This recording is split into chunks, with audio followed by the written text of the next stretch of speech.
Alors, ah voilà mon ami Didier. Ah. Bonsoir, bonsoir. Comment tu vas? D'accord. Razak d'être venu. Ben, ça tombe bien. On va commenter le début de la paracha de Vayetze. D'accord? Celle nous allons lire ce Shabbat.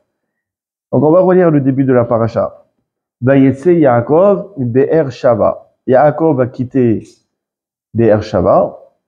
Vayelech Harana. Il est parti à Haran. Bekitsour, il a quitté Eretz Israël pour aller vivre à Haran, en Chutz Laaretz, en dehors d'Eretz Israël. Vaïfga Bamakom, il arriva dans un endroit, il rencontra, Vaïfga se dire, il rencontra, mais ça veut rien dire, on ne rencontre pas un endroit.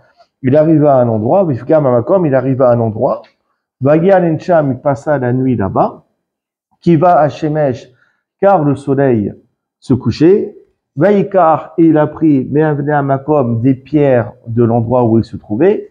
Vaïasem Mera Ashotav, il les plaça autour de sa tête. Vaïshka Bamakom Ahu, et il se coucha dans cet endroit-ci. Rashi ramène le commentaire de nos maîtres de Maserket Brachot, page Kaf Vav. Juste, merci, là je vais prendre un petit peu d'eau, ça ne dérange pas. Merci là. Hein. Rashi, il explique dans Maserket Brachot, page 26, Kavav Amoudbet. Il dit, Rabotinu Pirchou, nos maîtres, ils ont expliqué. Yavdur Kamim, merci beaucoup.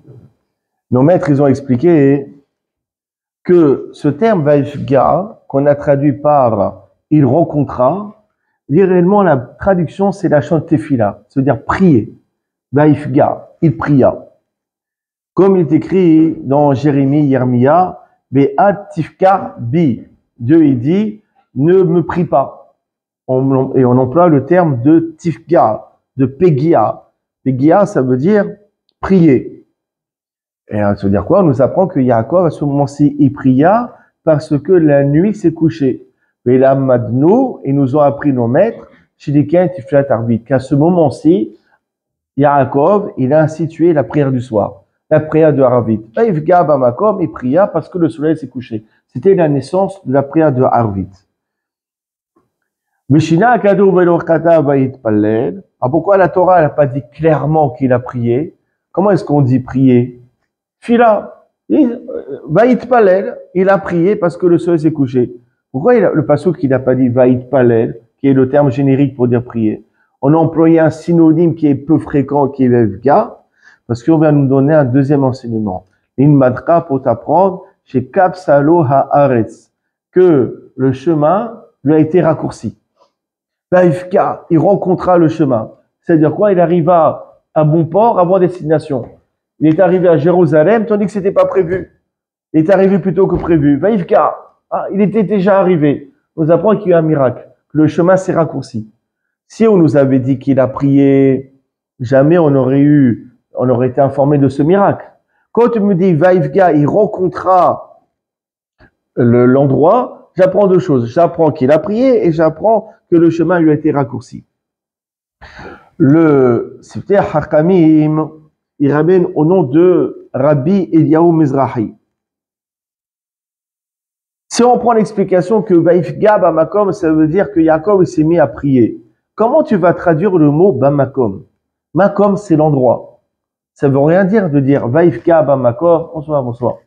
Ça veut rien dire de dire Vaïfga Bamakom, il a prié dans l'endroit. Pourquoi Bamakom? Qu'est-ce que ça va bien nous apporter? En fait, Bamakom, Makom, c'est un des noms de Dieu. Dieu est appelé Makom, l'endroit. C'est quoi l'endroit? C'est l'omniscient. Il est partout. Donc comment tu traduis Vaïfka Bamakom? Et il a prié Makom, l'omniscient, celui qui est partout. C'est qui? C'est Akadosh Baruch Hu. Et le Makor, c'est dans le Midrash, Bereshit Rabbah, le chapitre 68. Rav Una Beshem Rabbi Ami Amar. Rav Una, au nom de Rabbi Ami, il a dit,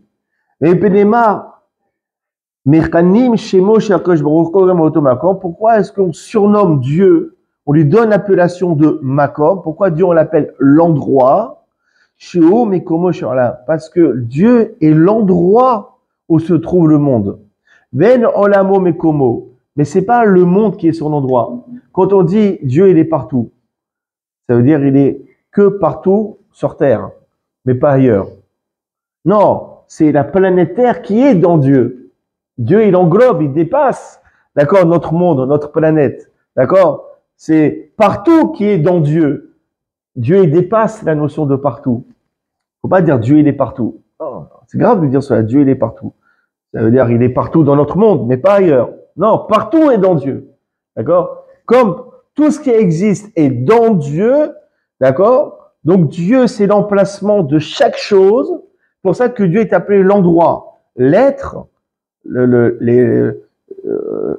comment on peut pas décrire ce que c'est Akadosh Baruch Hu, d'accord? D'accord? Cette entité, d'accord? Cette entité qui englobe absolument tout, qui est l'endroit de chaque chose. Maintenant, il y a une question. D'accord? Pourquoi la première fois où on trouve cette appellation de Dieu, que Dieu s'appelle Makom, s'appelle endroit, d'accord? Cet enseignement se trouve dans l'épisode où Yaakov a inventé la prière de Harvit. Pourquoi Abraham, jamais il appelait Dieu Makom, jamais il appelait l'endroit, jamais Israël il appelait Makom? Non, quand Yaakov, il a créé la prière de Harvit, on nous apprend que Dieu est appelé Makom. Pourquoi on ne l'a pas appris avant? Quel est le lien entre l'appellation de Makom et le fait que Yaakov, il a institué la prière du soir, la prière de Harvit? C'est la question. Alors, on va commencer par un commentaire du Maharal de Prague. Maharal de Prague, dans Hidushé Aggadot, il dit comme cela. Da, il faut que tu saches. Je traduis dans les mots. Qui a davar yoshev al mekomo, une chose qui est installée à un endroit, ou adavar shomekuyam, s'appelle quelque chose qui est maintenu, quelque chose qui est existant. Quelque chose qui reste à sa place, qui est maintenu, c'est quelque chose qui est mekuyam, c'est-à-dire existant. Qui a davar gole mekomo enochozek. Vous prenez une chose qui est constamment exilée de sa place, n'a pas de force, n'a pas d'existence. D'accord? Comprenez un homme politique, un coup à droite, un coup à gauche, un coup au centre, il fait le ping-pong. Quelle carrière il attend celui-là? Rien du tout. Il n'y a pas de kiyum, il n'y a pas d'existence. Qui le prend au sérieux? Vous avez un homme politique qui reste fidèle à ses convictions, à son parti. Ouais, il a une existence, oui. Quelque chose qui a une fixité, il a un kiyum, il a une existence, il a une force. Au fiqa, c'est pour cela, nikra ayishuv makom. Pour cela qu'un endroit où on habite, où on est installé, on l'appelle makom. Via même nosefet. Mais le même de makom, la première lettre, elle est en trop. Veshoresh amila, c'est quoi la racine du mot de makom? Tu enlèves le même dans makom, ça fait koum. C'est quoi koum? D'accord? Ça veut dire quoi? C'est quelque chose qui se lève. C'est quelque chose qui a une vie. C'est quelque chose qui a une vitalité. D'accord? Makom, ça vient du mot koum. Koum, se lever. Ça vient du mot kiyum, existence. D'accord? Kimekomo ou krimusho. Parce que l'endroit d'une entité, d'une chose, se définit par rapport à sa place. D'accord? Comme les fruits et les légumes. D'accord? Les clémentines d'Espagne, les bananes de Guadeloupe, les trucs. Chaque chose se définit par rapport à son endroit. À lui, c'est un Africain. À lui, c'est un Français. À lui, c'est un Européen. À lui. D'accord? Or, Dieu, Idbarar, qui est la force, qui donne la force à toute création, et qui est la source de leur existence, Nikra Bishvizé, mais encore pour ça que Dieu est appelé l'endroit.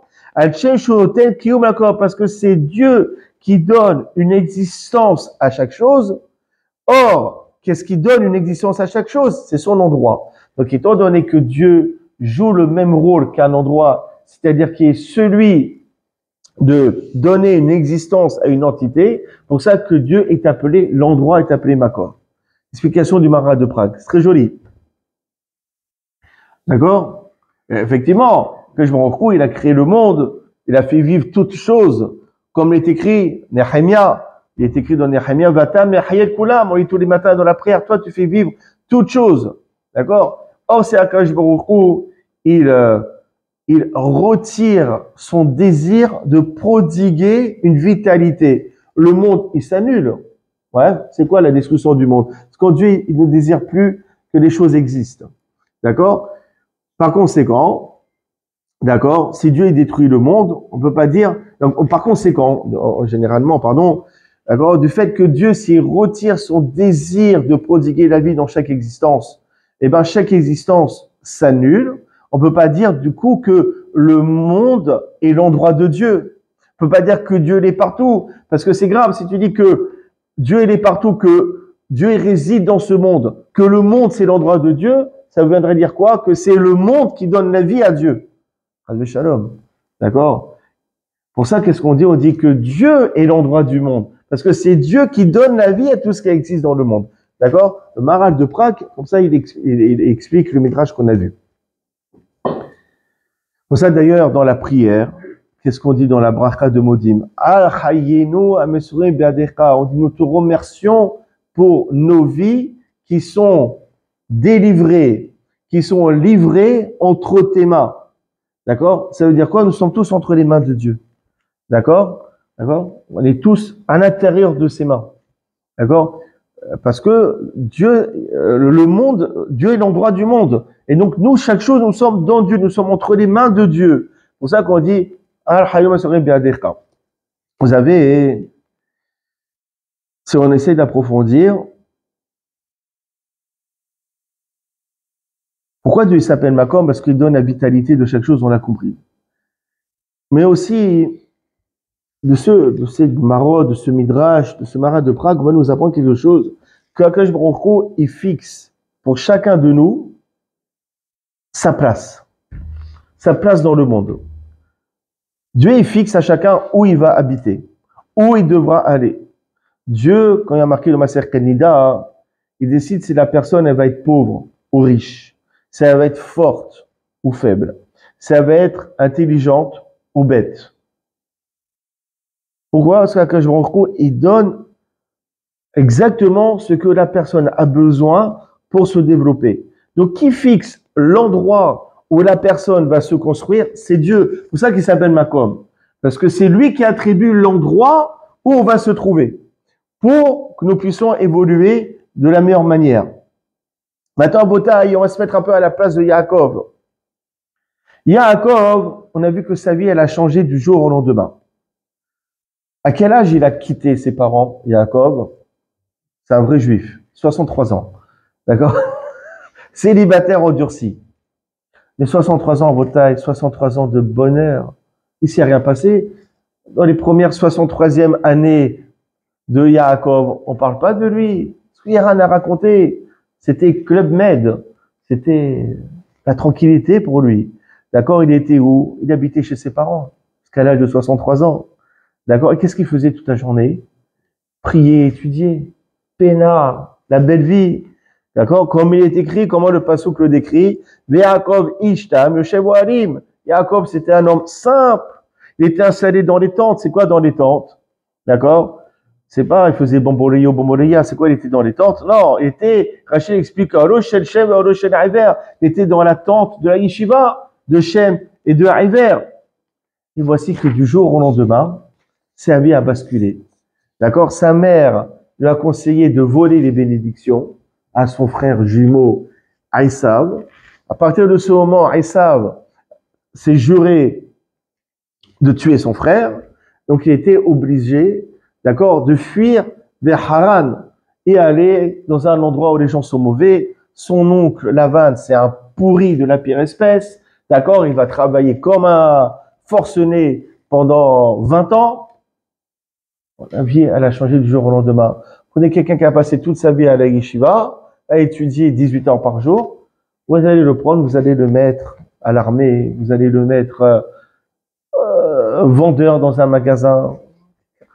Quel rapport? La vie, elle a changé comme ça du jour au lendemain. C'est pareil aussi avec Yaakov. Lui, sa vie, à ce moment-ci, d'accord, elle a changé. C'est que Yaakov, il se retrouve dépité, il se retrouve angoissé.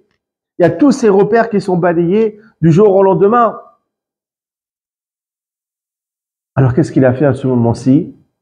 il s'est rappelé des enseignements de Shem et Iver à la Yeshiva. Shem et Iver, ils ont enseigné, tu sais quoi, Yaakov, Dieu, il a appelé comment? Il a appelé Makom. Dieu, il a appelé l'endroit. Pourquoi? Parce que c'est Dieu qui fixe à chacun l'endroit où il devra vivre, l'endroit où il devra habiter. D'accord? C'est pour cela, Yaakov, il s'est rappelé que si Dieu a décidé qu'il devait quitter ses parents pour aller travailler chez Haran, c'est que ça venait de Dieu, parce que c'est Dieu qui fixe l'endroit de chacun. Dieu, il a fixé pendant 63 ans en Terre Sainte chez ses parents. Et ben maintenant, Dieu, il a changé, il a décidé qu'il devra aller à Haran. Mais tout ça, ça vient d'Akadosh Baruch Hu. Et pourquoi il le fait? Pour son bien. Parce que malgré que ça va être très difficile, il va progresser, il va mûrir, il va se développer chez Lavan, plus que s'il était resté chez ses parents. Cette idée-ci lui a donné des forces, l'a revigoré. C'est pour cela que nous apprenons que Dieu est appelé Makom dans la paracha de Yaakov, parce que c'est à ce moment-ci, quand Yaakov a quitté ses parents, qu'il s'est rappelé que Dieu est appelé Makom pour pouvoir se donner des forces et prendre conscience que c'est pour son bien que Dieu l'a amené à Haran, puisque c'est Dieu qui fixe l'endroit de chacun. C'est pour ça que ce moment-ci que nous appelons que Dieu est appelé Makom et pas avant. D'accord? Ça répond déjà un peu à une question qu'on avait vue. Vous savez, il y a un grand principe, nous voyons dans le Midrash Tanhuma, Parashat Lech Lecha, Kol ma shira li avot siman abanim. Tout ce qui est arrivé à nos patriarches, c'est un signe pour nous. L'histoire de Yaakov, c'est pas une histoire d'un être particulier, d'accord? C'est notre histoire à nous. Tout ce qui est arrivé au Avot, c'est ce que nous continuons à vivre tous les jours.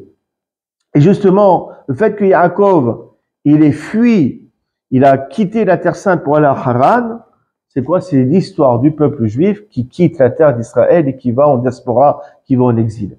Toute l'histoire là de Yaakov, c'est l'histoire de l'exil. C'est pour cela que Yaakov, à cet événement-ci, où il est le symbole de l'exil du peuple juif, pour ça que c'est à ce moment-ci où Yaakov, il a institué la prière de Arvit. Quand est-ce qu'on fait Arvit? Quand il fait nuit. Nuit, ça représente l'exil.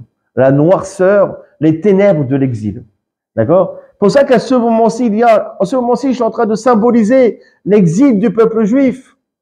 D'accord? L'exil qui est appelé les ténèbres. Alors, je vais instituer la prière qui se fait durant la nuit. Arvit. Pour ça qu'à ce moment-ci, il a dit, je vais créer la prière de Arvit.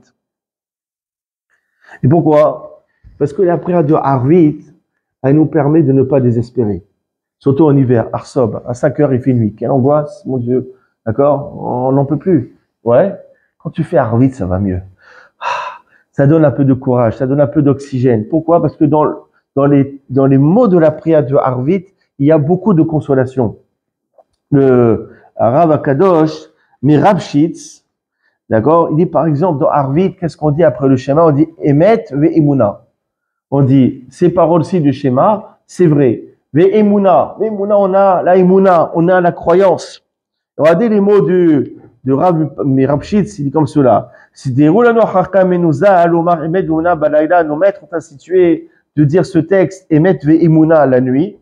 Hachem Akatouf, parce qu'il est écrit comme cela. Le roi David, il a dit dans le Teilim 92, la guide Baboka Hasdecha, je veux raconter tes bontés le matin, ve'emunatera balelot, et ta emuna, c'est dans le sens ta fidélité la nuit. Donc la notion de emuna, elle est attachée à la nuit. Par rapport à ce Teilim, on a situé Emet ve'emuna de Arvit. Qui av shahasada barach mitmidim bechkola'ay v'chodshah. Malgré que les bontés de Dieu, elles sont constantes en chaque instant et en toute heure. Et comme néanmoins, balayla la nuit, on ne remarque pas la nuit les bienfaits de la Kodesh Baruch Hu. Il y a quoi la nuit? Rien. On voit rien.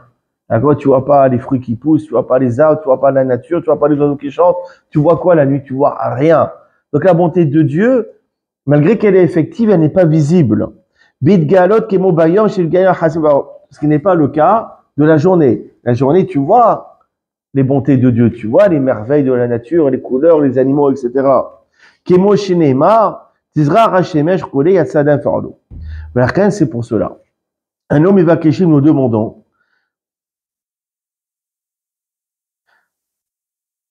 ça va nous baker hasdeka, il a dit le roi David, rassasie-nous de ta bonté le matin.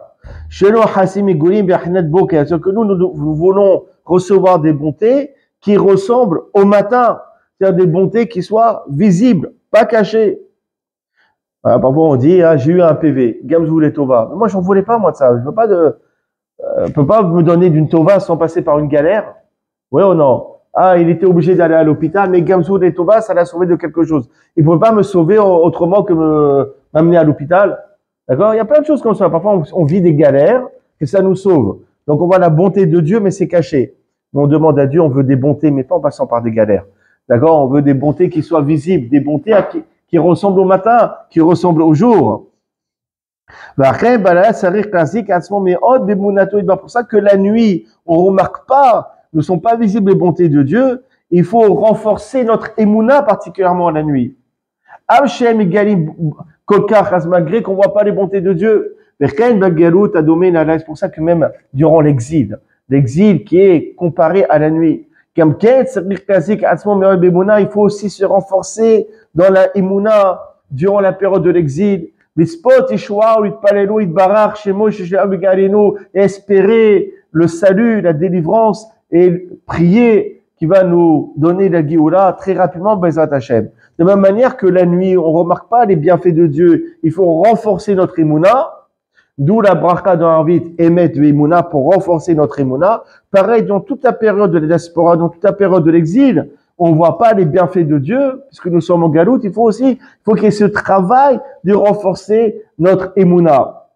Et d'ailleurs, c'est ce qu'il a fait justement, Yaakov. Yaakov, il quitte ses parents. Il rentre en Chutz La'aretz. Il va quitter sa petite vie paisible. Il commence à désespérer. Dans ce désespoir, il y a un risque que son degré de émouna baisse. Immédiatement, il a dit, oh là là, faut que je fasse quelque chose. Pour que je ne tombe pas dans le désespoir, faut que je fasse quelque chose pour raviver ma émouna. Qu'est-ce qu'il a fait? Il a dit, il faut que je crée une prière. Je vais créer la prière de Arvit. Comme ça va renforcer ma émouna, même dans cette période difficile. On comprend pourquoi que Yaakov, il a attendu ce moment-ci pour instituer la prière de Arvit. D'accord? Vous avez le Beth Aaron, il dit comme cela. Il amène au nom du Rav Kadosh Rabbi Shlomo Karliner, Zechar Sadik Libracha. Par rapport à ce que Rashi explique, et aussi c'est dans le Midrash, le verset dans le Shema Israël, Ve'afta et Hashem Elohecha bechol levavecha. Tu aimeras Hashem, ton Dieu, de tout ton cœur. C'est quoi aimer Hashem de tout ton cœur? D'accord? Ça veut quoi? Quand est-ce qu'on aime Dieu? Quand tout va bien. Quand tout va bien, on l'aime Dieu. Baruch Hashem, je vais offrir un kiddush, je vais remercier Dieu, je vais faire un don à la synagogue. Quand tout va bien, alors Dieu, c'est the big love, c'est le grand amour. Mais quand ça va pas, d'accord, qu'est-ce qu'on dit? Qu'est-ce que j'ai fait au bon Dieu? Qu'est-ce que j'ai fait comme péché? Qu'est-ce que j'ai fait pour mériter ça? Il est où l'amour de Dieu quand tu avais gagné au loto? D'accord, maintenant ça va plus. Il est où l'amour de Dieu? C'est-à-dire que l'amour de Dieu, il dépend un petit peu de notre parcours dans la vie. Bah justement, non. Il y a marqué, tu aimeras Hashem ton Dieu de tout ton cœur, de tous tes cœurs, bien ou mal. Tu dois l'aimer. Pirouche, il dit comme cela, et c'est ce que Rashi ramène, Shelo yeli beka haluk ala makrov, pas que ton cœur il soit divisé pour Dieu, par rapport à Dieu. D'accord? Et il explique quoi en fait? C'est-à-dire quoi? Une autre explication, que ton cœur il soit pas divisé vis-à-vis de Dieu. C'est-à-dire quoi? Que n'importe quel endroit où tu es, tu devras pratiquer. Tu devras servir Dieu. Il explique comme cela le Rav Mikarlin. Qui yesh bene Adam, il y a des hommes, qui j'aime makom, lorsqu'ils se retrouvent dans tel endroit, venant venir à Barar, et ils pratiquent pas. Ils mangent pas kasher, ils font pas Shabbat, ils étudient pas. Alors on dit, mais pourquoi t'es pas pratiquant? Qu'est-ce qu'il y a? Omrim, ils disent quoi? C'est pas de notre faute. C'est pas de notre faute. Shemakom Goreb, c'est à cause de l'endroit. C'est l'endroit. Ah, on est à Antibes, Jean Lépin. Franchement, on a la plage à côté. D'accord? On va aller à la synagogue. On a que ça à faire. Yo, non. Si je suis pas religieux, moi je veux, mais C'est l'endroit qui est comme cela. D'accord? Voilà un saute. D'accord? Je suis dans un quartier. Il n'y a que des voyous qui jouent aux cartes toute la journée. Comment tu veux que je sois religieux? Moi, j'aime bien la darka, la rigolade, et la shkob, la rigolade. Tu veux que je m'arrête pour aller prier mincha à 16h30? C'est pas de ma faute, c'est l'endroit qui provoque. Ah, pourquoi t'es pas religieux? Mes parents, ils sont pas religieux. Comment? Chez mes parents, je vais pratiquer. C'est pas de ma faute, c'est à cause de l'endroit. Qui imaya baiser ma komahem, il dit quoi? Mais c'est sûr. Si moi, je serais habité à Bnebrak, d'accord? Ou à Miacharim. Ouais, c'est sûr, j'aurais été le plus grand rabbin de l'histoire. Zarma. Alze Amar Midrash, pour ça que Midrash, il te dit quoi? Il faut pas que ton cœur, il soit divisé vis-à-vis de Dieu. Chez Halila l'Omerken, Hasbe Shalom, de dire ainsi. La Ze Amar Sholi Birka Haluk Amakom, pour ça qu'on dit que ton cœur ne soit pas, regardez bien les mots. On n'a pas dit que l'endroit, on n'a pas dit que ton cœur ne soit pas divisé vis-à-vis de Dieu. Marqué à la makom. Il faut pas que ton cœur, il soit divisé à la makom, sur l'endroit. Faut pas que tu dises, cet endroit, c'est bien pour être pratiquant, tel endroit, c'est pas bien. Si je suis pas religieux, c'est à cause de cet endroit. Mais dans un autre endroit, j'aurais pu être religieux. C'est pourquoi ici, tu es halouk, tu donnes des distinctions, tu fais des différences entre différents endroits. Lo yehi libeka halouk à la makom. Faut pas que ton cœur, il place des distinctions sur les différents endroits. Je change la traduction. D'accord? Qui va Jacob et tout Barak, parce que tout vient de lui avec un L apostrophe. Ou Tsol Hachayit Barak, majuscule, pardon. Ou Tsol Hachayit Barak, ou Shoyi Adam, qui aide la volonté de Dieu. Si Dieu t'a mis dans tel endroit, parce que Dieu il a voulu que tu sois ici, et parce que il veut que tu le serves dans cet endroit, avec toutes les difficultés que ça comprend. Si Dieu t'a fixé dans tel endroit, c'est qu'il sait très bien que tu ne seras pas freiné de le servir à cause de celui-ci. Mais si tu ne fais pas certaines choses, c'est pas à cause de l'endroit, c'est à cause de toi. C'est à cause de ta flemme, à cause de ta lourdeur, d'accord? À cause de ton manque d'envie. Mais ne rejette pas ton irresponsabilité sur l'endroit. D'accord? C'est pas de ma faute, c'est la faute de mes parents, c'est la faute de la ville, c'est la faute de Jean Lépin, c'est la faute. Arrête. C'est à cause de ta flemme. Même si on te met à Jérusalem ou d'une yeshiva, tu aurais rien foutu aussi. D'accord? Il faut pas se déresponsabiliser et jeter la faute sur l'endroit. Si tu es là, c'est que Dieu, il sait que dans cet endroit, tu vas grandir. Et quand c'est pour cela, Amar Midrash, le Midrash, il a dit, Shelo yelibo haluk alamakom, shihusham. C'est ça qu'il a prié Yaakov. Et maintenant on comprend ce que le passage qui dit. Yaakov, qu'est-ce qu'il a fait? On dit il a prié. Vaifka bamakom. On a traduit il a prié Dieu. Et Yaakov il a fait une autre prière. Dieu s'il te plaît, quand je vais arriver chez Lavan, je serai tenté de me déresponsabiliser. Je vais trouver des prétextes pour ne plus être pratiquant. Je vais dire si j'ai arrêté de pratiquer, d'étudier, parce que j'habite chez Laval, c'est pas de ma faute. Et ça serait facile de dire ainsi. D'accord? Il aurait pu utiliser ça pour sa défense. Qu'est-ce qu'il a fait, Yaakov? Il a prié pour qu'il n'utilise pas le makom, l'endroit, comme une justification, comme un prétexte de sa non-pratique et de sa non-évolution. C'est ça ce qu'il a prié. Dieu fait en sorte que je ne tombe pas dans ce travers, que je ne tombe pas dans cet argument-là.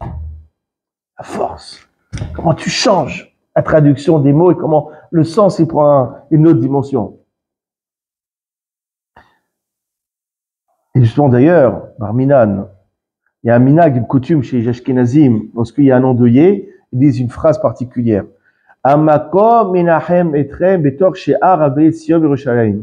Amakom, donc c'est que l'omniscient, que Dieu, inahem etrem, vous console, betor, à l'intérieur, d'accord, dans le sein, chez Aravé Sion, des autres endeuillés de Sion, Yerushalayim et de Yerushalayim. Pourquoi on dit Amakom inahem etrem? Pourquoi on dit Amakom?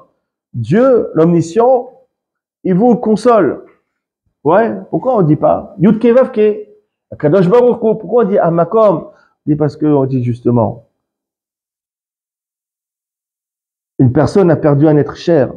On lui dit, sache, il y a une seule entité qui peut décider de changer l'endroit d'une personne, de le placer dans ce monde-ci et du jour au lendemain de le faire quitter ce monde et le placer dans le monde de la vérité.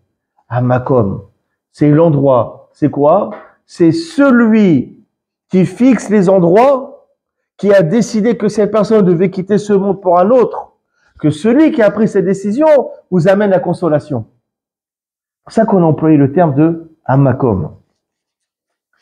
Regardez, il y a quelque chose qui est au début du texte de Arvit.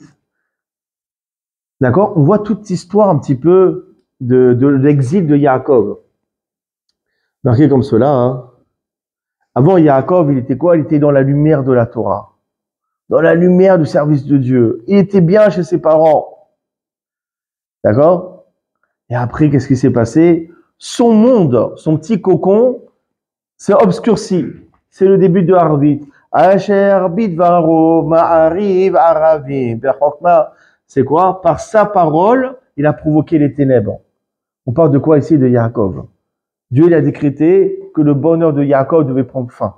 Ça, il faut quitter ses parents, il faut aller travailler chez Lavan, il faut galérer. Il a noirci le bonheur de Yaakov. C'est le début de la bracha. Mais après, qu'est-ce qui a marqué? Poter Sharim, c'est la suite de la bénédiction. Dieu, il ouvre des portes. Quand lorsqu'il est arrivé là-bas, Dieu, il a ouvert des portes. D'accord? C'est quoi, il a ouvert des portes? Il a rencontré ses épouses. Il a donné naissance à des enfants. Et nous venons de descendants de Yaakov. Donc effectivement, Dieu, il a fermé une porte. Il a noirci son bonheur actuel. Il a placé Yaakov dans les ténèbres. Ma'ariv aravim. Mais la suite de la bracha, Poter Sharim, il a ouvert des portes. C'est quoi? Là-bas, il a rencontré ses femmes, il a construit une famille, il a donné naissance au peuple d'Israël. Comme ça, on dit, Meshaner Itim, c'est la suite de la bracha. Dieu, il change les moments. Dieu, il change les moments. À un moment donné, Dieu, il sait que ça, c'est plus ta place ici. Parfois, il faut partir. Parfois, Dieu, il te fait quitter un poste. Il te licencie ou autre. Tu dis, c'est une catastrophe. Non, Dieu, il te ferme une porte pour t'ouvrir une autre. C'est ça, la bracha de Arvit. C'est ça, l'histoire de Yaakov. Pour dire que chaque juif, lorsqu'il lui arrive une galère, il y a une porte qui se ferme. Et c'est le noir complet. Comment on dit? Il voit pas le bout du rouleau. Comment il va sortir? Il a été licencié. Il y a le loyer, il y a l'école, il y a tout. Il est dans le noir, le plus total. Ben, Dieu, quand il ferme une porte, m'arrive à Ravim, d'accord? Qu'est-ce qu'il fait juste après? C'est la suite de la bracha. Poter Sharim. Immédiatement, il ouvre d'autres portes. Il t'ouvre d'autres possibilités, d'autres opportunités pour construire ton bonheur. Pour ça, qu'est-ce qu'on dit? Quand Dieu il ferme une porte, passe à autre chose. Arrête, on te ferme une porte. Quelqu'un, il te ferme, il te claque la porte au nez. Qu'est-ce que tu fais? Tu vas continuer à taper, tu vas commencer à hurler. Qu'est-ce que tu vas gagner? On va t'appeler les flics, et tu vas te finir au poste à 3 heures du matin. Qu'est-ce que tu as à gagner? C'est pareil. Si Dieu il te ferme une porte, ça veut dire qu'il y a une autre qui s'ouvre. Et qu'est-ce qu'on te dit? N'insiste pas. Ça y est, stop. Apprends à tourner la page. J'avais vu une fois une interview où un jeune qui travaillait dans une start-up. Il avait une bonne paye. Il travaillait comme ingénieur dans l'informatique, etc. À un moment donné, son patron le convoque. Il fait, vous savez, franchement, je vois que votre rendement, il est un peu moyen ces derniers temps. On peut plus vous payer autant. Bah, vous enlevez 1500 ou 2000 euros. Il avait une très bonne paye. D'accord? On ne peut plus vous payer comme avant. Qu'est-ce qu'il a fait? Il était jeune, hein? Il habitait seul aux États-Unis, etc. Et vous savez quoi? Moi, je vous donne ma démission. C'est pas la peine. Et les 1500 et les 2000 euros qui sont trop même à paye, gardez-les pour boire. Allez, pas de problème. Qu'est-ce qu'il a fait? Il a monté sa propre start-up. Il gagne 4 fois ce qu'il gagnait avant. Il a compris le message que s'il y a une porte qui se ferme, n'insiste pas. Si ça va plus avec ton patron, n'aie pas peur de claquer la porte. Ah, tu veux plus me donner ma paye? Bon débarras. Tu me fermes une porte. Il y a une deuxième porte qui s'ouvre derrière. C'est la Emouna. Mais n'insiste pas. D'accord? Pareil avec les relations humaines. Parfois, ça y est, il y a une coupure. C'est fini. C'est fini. C'est fini. Dieu t'a fermé cette porte, passe à autre chose. C'est pas grave. Faut voir cette émouna de ne pas insister. Est-ce que Yaakov, il a compris? Il a compris ce principe du makom. Ce principe que Dieu t'enlève un endroit pour te mettre dans un autre. Et c'est pour ça qu'il a accepté justement d'aller travailler chez Laban. Je vais terminer sur une dernière notion. Là, je ne sais même pas si je la fais, mais je pense qu'on va la faire. D'accord? C'est un petit peu de Kabbalah, mais pas trop. Vous savez, le Tanya Ad-Murasaken, dans Shah Yahoud Vaimuna, nettement le Tanya, celui qui est pas Chabad, celui qui est pas Lubavitch, il doit étudier le Tanya. J'avais un de mes maîtres, David Bouskila, Zerkasadik Libraka, d'accord? Le rabbi de Lubavitch lui avait demandé de traduire le Tanya en arabe, à l'époque où il habitait à Casablanca au Maroc. Bon, il a fait finalement, le rabbi lui demande de faire. Et on lui a posé la question, qu'est-ce qu'il y a de spécial dans le Tanya? Il dit, c'est très facile. Quand on étudie le Tanya, on connaît Dieu. Celui qui n'étudie pas le Tanya, il ne connaît pas Dieu. Tanya, c'est faire unique au monde. Chacun, il doit étudier le Tanya. C'est quelque chose qui donne du chizouk extraordinaire. Le Tanya dans Shara Yahoud Vaimuna, d'accord? Il explique un petit peu le principe de la création. Vous savez, toute chose qui a été créée ne peut pas recevoir sa vitalité des 10 paroles créatrices. C'est que Dieu, il a créé le monde avec 10 paroles. D'accord? Dieu, il a parlé et ça a été créé par 10 paroles. Réellement, tout ce qui a été créé ne peut pas avoir sa vitalité par ces 10 paroles directement. D'accord? Pourquoi? Parce que quelle création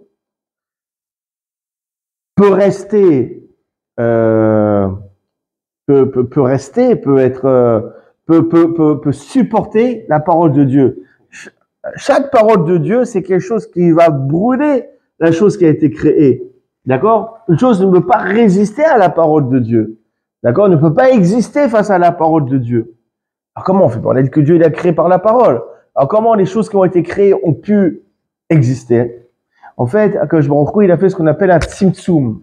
C'est quoi? Il a pris ces 10 paroles et les a compressées, concentrées,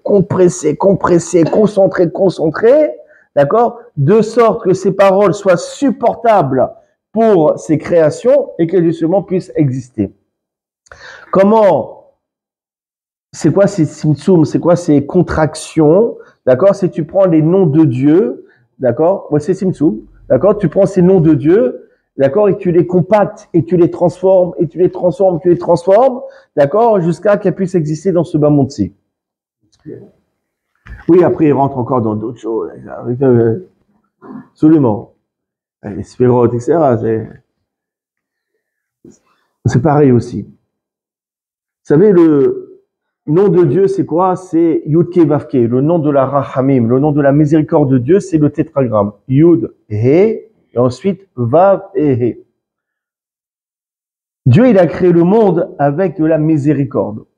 Or, s'il place son nom Yud Ke Vav Ke dans les choses créées sont vouées à périr. D'accord? Donc, il a compressé sur Yud Ke Vav Ke, il a transformé de sorte que ce nom de miséricorde soit supportable dans ce monde-ci. Comment il a fait? Vous prenez le nom de Dieu, Yud Ke Vav Ke. Ouais. Alors, on y va. Regardez. Comment on va faire? Yud. La valeur numérique de Yud, c'est quoi? C'est 10. On va faire au carré. 10 fois 10, ça fait combien? 100. Yud et He, deuxième lettre, c'est He. Et c'est 5. 5 fois 5, ça fait 25. Yud He. Vav, c'est quoi? Vav, 6. 6 fois 6, waouh, c'est bien vos tables. D'accord? Et Yud Ke Vav He. He, c'est quoi encore une fois 5? Ça fait 25. Vous prenez 100 plus 25 plus 36 plus 25. Non, t'as pas le droit à la calculatrice, je te vois, hein? Tricheuse. Ça fait 186. 186, c'est la même valeur numérique que le mot makom, l'endroit. C'est-à-dire que Dieu, il a créé le monde avec son nom de miséricorde, Yud-Ké Vav-Ké, mais pour que ce monde, pour que ce nom il puisse se convertir dans ce monde-ci, alors il l'a transformé en appellation de makom. Donc la miséricorde de Dieu, d'accord, elle est dans ce mot makom. C'est la forme qu'a pris le nom, le tétragramme du Yud-Ké Vav-Ké pour pouvoir exister dans ce monde-ci. D'accord? Et ça, justement, ce qu'il a fait, Yaakov Avinu, Vaïfka ba makom, il a prié le makom, dans ce moment d'exil, dans ce moment de galère, il a prié le nom de Dieu makom, qui fait référence, qui est la contraction du nom de Dieu, Kevavke, qui est la Rahamim, la miséricorde. C'est-à-dire qu'à ce moment-ci, il a invoqué la miséricorde divine. C'est encore un autre commentaire.